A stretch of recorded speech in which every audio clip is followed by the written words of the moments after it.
हे मेरे प्रिय शिष्य, सुन, मैं वह हूँ जो रातों के पीछे खड़ी रहती हूँ, वह भी जो हवाओं में उबलते हुए प्रश्नों का उत्तर बनकर उतरती हूँ। मेरा नाम तूने सुना होगा, पर मैं नामों की माँ नहीं, मैं वे रूप बदलती हुई घटनाएं हूँ जिनमें तू खुद को खोकर फिर नए रूप में पाता है। आज मैं तुझसे किसी उपदेश की रचना नहीं मांग रही, मैं तुझसे एक आह्वान दे रही हूँ, अपने भीतर के पुराने नक्शों को जला दे जो अब काम नहीं आते। नक्शे अक्सर तेरे जीवन के सीमित मानचित्र होते हैं, उन्हें जलाकर तू नए मानचित्र बना सकता है। तूने सुना होगा कि परिवर्तन कठोर होता है, पर याद रख, कठोरता मेरा उपहार है, वह तेज चक्की है जो अनावश्यक फांकियां काटकर अनिवार्य अनाज देती है।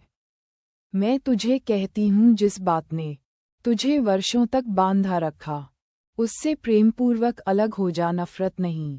प्रेम से प्यार में भी काटना पड़ता है, यह एक नर्सरी की तरह है जहाँ पुराने अंकुरों को तोड़ा जाकर नए को स्थान मिलता है। रातों में उठ, ऐसा कह रही हूँ कि रात में उठकर अपनी रचनाएं देख। दिन ढका हुआ है, पर रात के भीतर तेरी नाक धड़कन स्पष्ट सुनती है। अपने कमरे की एक छोटी सी दीवार को चुन और उस पर 3 ऐसी चीजें लिख जो तुझे अब और नहीं चाहिए। डर, सवाल, वो यादें जो बार बार चोट करती हैं। लिख कर धीरे से उन पंक्तियों को निहार और कह, यह अब नहीं मेरा हिस्सा। फिर उन्हें या तो पानी में एक पत्ते पर बहा दे या कागज के छोटे टुकड़े करके विभाजित कर दे। शारीरिक चोट नहीं, केवल संकेतात्मक त्याग।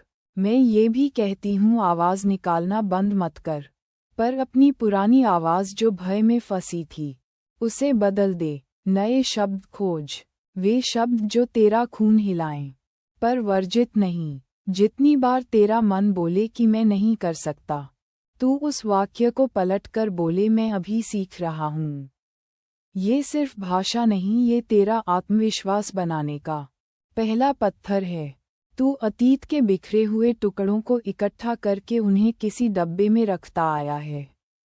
अब मैं कहती हूँ, वह डब्बा खोल और उन टुकड़ों में से कोई एक चुन, वह जो सबसे कम दर्द देता है, और उसे सामने रखकर नया अर्थ दे। कहानी, गाना, चित्र बनाना जो तुझे सहज लगे। अर्थ तब बनता है जब तू पुराने से नए को जोड़ता है। मेरी शक्ति तेरे ऊपर से उतनी ही है जितनी तू उसे स्वीकार करे, पर मेरी शक्ति का अर्थ यह नहीं कि मैं तुझ पर सब कुछ थोप दूं। मैं तुझे वह साहस देती हूँ कि तू अपने भीतर की असंगतियों का सामना कर सके। जब तू डरता है तो मैं उसे उठाकर रौंद देती हूँ, पर मैं ये भी चाहती हूँ कि तू स्वयं उठकर मेरी तरफ आए। सक्रियता मेरी भाषा है। रिश्तों में जो छुपे हुए अनुबंध हैं उन पर खुलकर बात कर।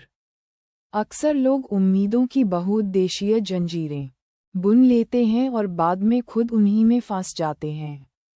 मैं तुझसे कहती हूँ कि स्पष्ट बोल, जो कहना है वही कह, पर कहने का अर्थ विनाश नहीं, बल्कि स्पष्टता है।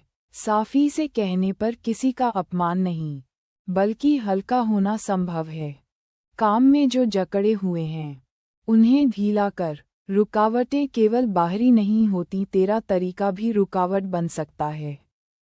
कभी कभी तुझे वही करना होगा जो तूने पहले कभी नहीं किया। छोटे छोटे विरोधाभासों को स्वीकार कर।